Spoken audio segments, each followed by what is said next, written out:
कहानी नंबर 49। देव दर्शन का फल। किसी गांव में एक सेठ जी रहते थे।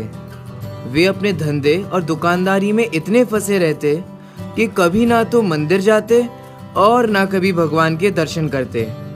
एक दिन एक मुनि महाराज उस गांव में पधारे। सबकी देखा देखी उन सेठ जी ने भी मुनि महाराज को अपने घर विधि पूर्वक आहार कराया। महाराज का नियम था कि वे जिसके यहाँ आहार लेते उसे किसी न किसी तरह प्रतिज्ञा अवश्य देते। महाराज ने दर्शन करने की प्रतिज्ञा को कहा। सेठ को इसमें दिक्कत सी महसूस हुई। तब मुनिराज ने कहा, तुम्हारी दुकान के सामने जो रहता है प्रातः सबसे पहले उसी के दर्शन करो, बाद में और कोई काम करो। व्यापारी की दुकान के सामने कुम्हार रहता था। सेठ जी इसी को सवेरे सवेरे सबसे पहले देखते और अपनी दुकान खोलते। एक दिन कुम्हार सवेरे होने से पहले ही मिट्टी लाने गांव के बाहर चला गया। सेठ जी ने जब कुम्हार को घर पर नहीं देखा तो कुम्हारिन से पूछकर सेठ जी वहीं पहुंचे जहां कुम्हार मिट्टी खोद रहा था। सेठ जी ने देखा कि कुम्हार तो मिट्टी खोदते खोदते मोहरे गिन रहा है। सेठ जी को देखते ही कुम्हार को डर लगा कि अब ये मोहरें मुझे नहीं मिल सकेंगी, क्योंकि सेठ जी जाकर राजा से कह देंगे और सारी मोहरें छीन ली जाएंगी। ऐसा विचार कर उसने सेठ जी से कहा, मिट्टी खोदते खोदते ये मोहरें मुझे मिली हैं, आधी मोहरें आप ले लीजिए, क्योंकि इनमें आपका भी तो हक है। मोहरें लेकर सेठ जी प्रसन्न हुए और घर आकर सोचने लगे कि कुम्हार के दर्शन करने की प्रतिज्ञा के फल में मुझे आज इतनी मोहरें मिल गईं। यदि मैं भगवान के दर्शन करने की प्रतिज्ञा कर लेता तो इससे कई गुना लाभ होता। ऐसा विचार करते करते सेठ जी का हृदय भगवान के दर्शन के लिए उतावला हो उठा।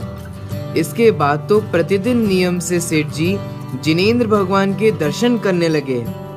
फल यह हुआ कि सेठ जी अब तो एक बड़े ही धर्मात्मा ज्ञानी बन गए।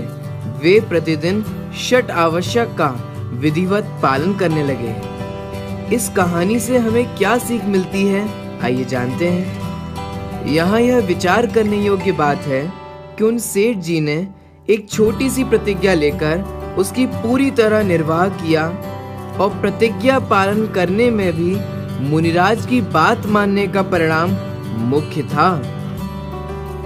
उनके चित्त में मुनिराज एवं उनके द्वारा प्रतिज्ञा के प्रति बहुमान था, क्योंकि यदि उनके चित्त में मुनिराज के प्रति बहुमान नहीं होता तो वह उस दिन कुम्हार को देखने जंगल तक नहीं जाते। तात्पर्य यह है कि उसके भाव मुनिराज द्वारा दी हुई प्रतिज्ञा का निर्वाह करने में पूरी तरह समर्पित थे। चूंकि फल भावों का लगता है, अतः उसे निर्मल भावों का फल तत्काल ही मिला तथा आगे चलकर उसे धर्म की सत्य श्रद्धा हुई और धर्म मार्ग पर लग गया। इसी प्रकार हमें अपने प्रत्येक धार्मिक अनुष्ठान में भावों को निर्मल, निश्चल और पवित्र बनाए रखना चाहिए। तभी हमारा वह अनुष्ठान कार्यकारी होकर उत्तम फलदायक होगा। अंत तक ये कहानी देखने के लिए आपका बहुत बहुत धन्यवाद।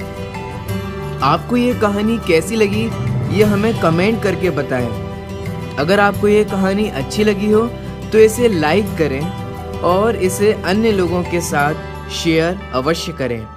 आपका ये प्रोत्साहन ही हमें आपके लिए और कहानी बनाने के लिए प्रेरित करता है।